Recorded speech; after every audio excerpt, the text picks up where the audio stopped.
Throughout church history, holy widows have become friends with priests and bishops, supporting them spiritually and materially, including Olympias and John Chrysostom. Her parents, Seleucus and Alexandra, died when she was still a child, and she was put under the care of her uncle Procopius. Procopius was a pious Christian, as was her nanny Theodosia. Theodosia, who was like Olympias' second mother, raised her to be a holy Christian woman, instructing Olympias in the Christian faith and encouraged her to pursue virtue. Olympias grew up to become an intelligent and good woman. She was also attractive and had inherited a fortune, so her uncle had little trouble arranging a lucrative marriage for Olympias with a wealthy man. She was married to Nebridius.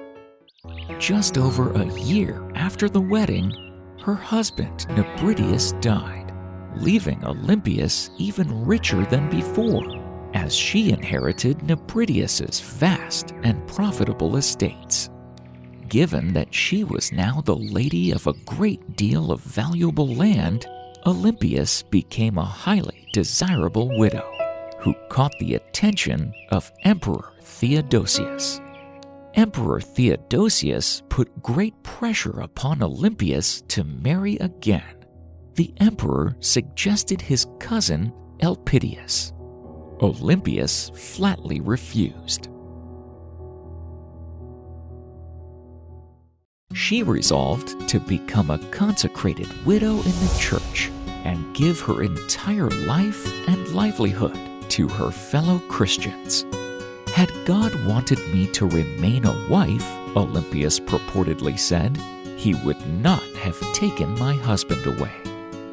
In response to her stubbornness, Emperor Theodosius seized Olympias' wealth and put it under the direction of an official until she was 30, unless she agreed to marry his cousin. Undaunted, Olympias wrote to the emperor thanking him, saying that she was glad to be free of the worry about her fortune.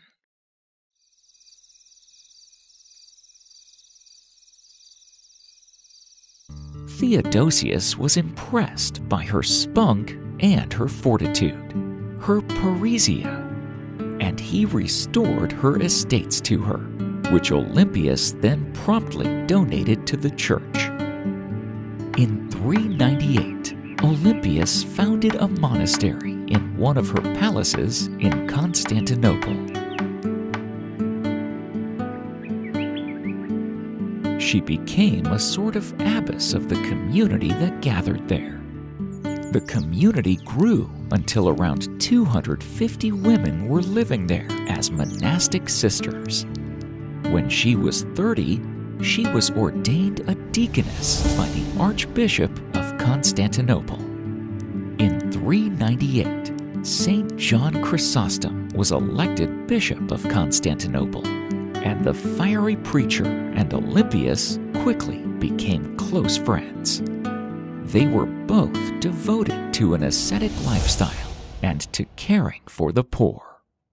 One of Chrysostom's biographers wrote, "There was no one in Constantinople with whom he was to have a deeper or more sympathetic understanding, no one with whom he was to feel more at ease, or to whom he was to pour out his heart more unreservedly." Although he shunned dinner parties, John Chrysostom would eat the simple meals that Olympias brought him.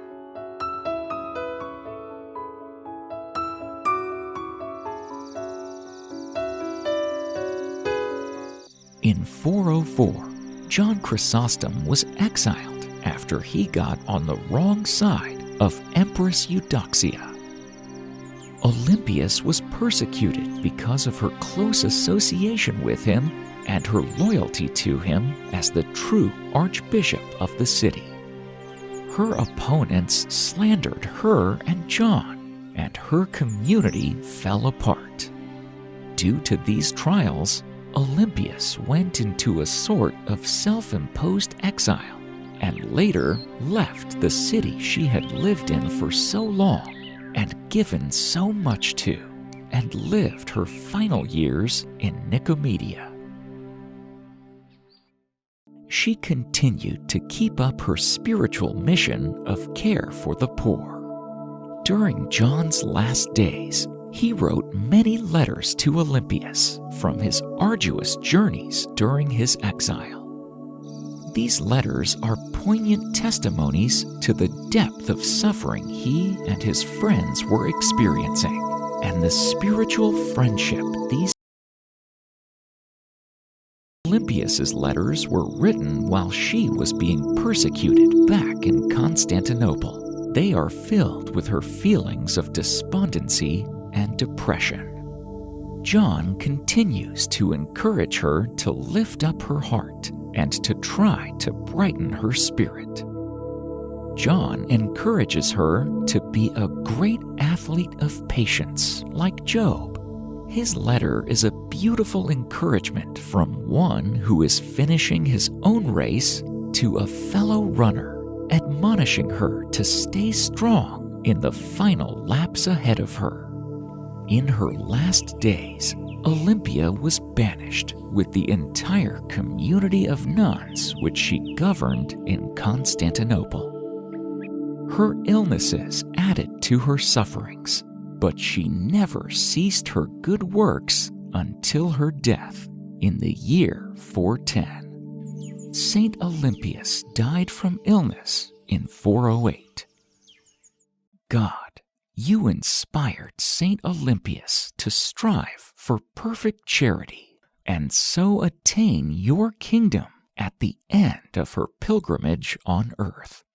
Strengthen us through her intercession that we may advance rejoicing in the way of love. Amen.